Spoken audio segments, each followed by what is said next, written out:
This channel does not promote any violent, harmful, or illegal activities. All content provided by this channel is meant for an educational purpose only. সারা ভারতবর্ষই তো একটা দেশ।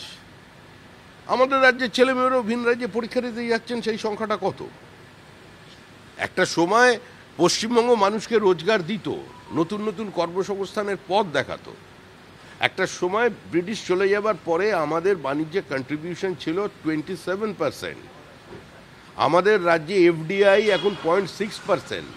আর বাংলাকে গুজরাট হতে দেব না যারা বলেন, গুজরাটের এফডিআই হচ্ছে 39.6% আর আমাদেরটা 0.6। এই তো চিত্র।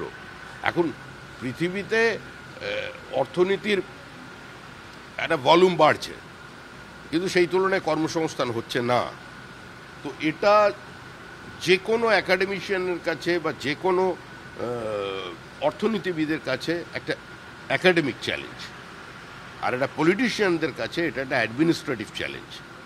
তো স্বাভাবিকভাবেই প্রত্যেকেরই কর্মসংস্থানের প্রয়োজন আছে।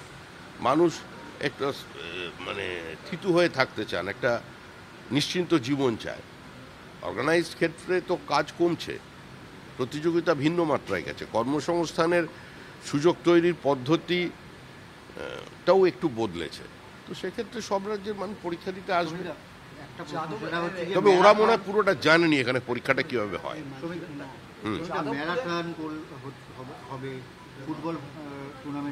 আপনি তো সবই বলে যাচ্ছ ভাই, কোনোটা বাদ দিলে না। Football tournament, marathon, book stall, দেশের প্রধানমন্ত্রী, ফিল্ম ফেস্টিভ্যাল, আরে আমরাই তো করব, ভাঙা গড়া আমরাই করব। মানুষ তো আমাদের সঙ্গে, মানুষ আমাদের সঙ্গে। আর ভোট বিজেপি করাবে না, ভোট মানুষ করাবে।